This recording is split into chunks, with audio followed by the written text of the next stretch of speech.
This is one of those stories that sounds like it's straight out of a spy movie, but it's very, very real. We're talking about a high-level assassination right in the heart of Moscow, one of the most heavily fortified capitals on the planet. So it all kicks off with this single, incredibly violent moment. A car bomb goes off in a quiet residential neighborhood in Moscow, and just like that, the morning calm is completely shattered. And the result of that blast? It's immediate. It's stark. One of Russia's most senior military officers is dead. For a lot of people in Moscow, a war that felt like it was happening hundreds of miles away, well, now it's right on their doorstep. Okay, so what really went down here? And maybe more importantly, why does this one attack have ripple effects that go way, way beyond the streets of Moscow? All right, first things first, let's really dig into the details of the attack itself. We need to understand not just what happened, but how it was pulled off. And make no mistake, this was not some random act of violence. Investigators found a remotely detonated explosive device that had been hidden right underneath the vehicle. The car was totally destroyed, and its occupant was killed instantly. The takeaway here is crystal clear. This was a precise, targeted, and very deadly killing. So you have to ask, right? If the attack was this precise, who exactly was the target? And that brings us to Lieutenant General Fanil Zavarov.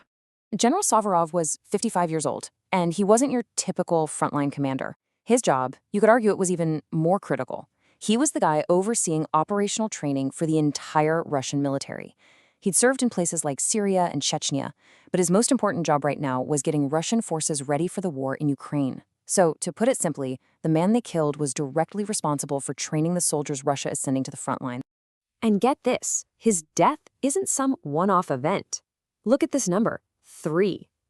Savarov is the third Russian general to be killed inside Moscow this year alone. That's an alarming pattern, and it's raising some pretty serious questions about security right there in the capital. You see, this pattern, it's pointing to something way bigger. We're talking about the war literally coming home to Russia, and the huge psychological punch an attack like this delivers. Think about it. For many Russians, the war in Ukraine was something happening far, far away. Something you see on the news, not outside your window. But an attack like this, it just completely shatters that bubble of safety. The conflict isn't just on some distant battlefield anymore. It's inside the capital, and it's challenging this whole idea that Moscow is some kind of untouchable fortress. And one source really nailed it when they said, this wasn't just an assassination, it was psychological warfare. The goal here wasn't just to take out a high-value target, it was to send a powerful, unnerving message to millions of people. Okay, so when something this bold happens, you know what comes next, right? The blame game. So let's take a look at the accusations that started flying and the very carefully worded responses that followed. On one side, you've got Russia. Their response was super fast, super direct. Investigators immediately pointed the finger at Ukrainian intelligence. Ukraine's position, though, is a bit more complicated. Officially, they haven't claimed responsibility. But this fits a pattern we've seen before, a kind of strategic silence, where officials might drop hints to unnamed sources that they were involved. And this whole strategy actually has a name. It's a concept that Ukrainian President Volodymyr Zelensky has talked about himself, taking the war back to Russia. The whole idea is to shift the impact of the conflict, not just with military strikes, but psychologically, to make sure the Russian public really feels the consequences of the war. An attack like this one fits that playbook perfectly. All right, so let's pull back for a second and look at the bigger picture here. What does this kind of escalation really mean for the key players and, honestly, for the rest of us watching?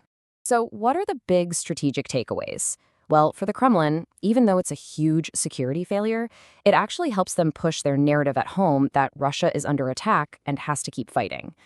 For Ukraine, it's a massive demonstration of new capabilities and shows just how far their psychological operations can reach.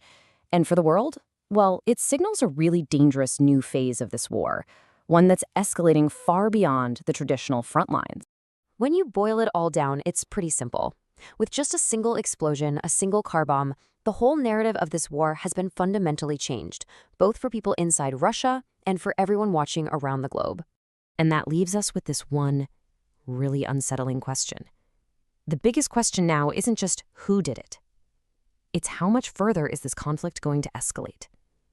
Now that these lines have been crossed, what comes next?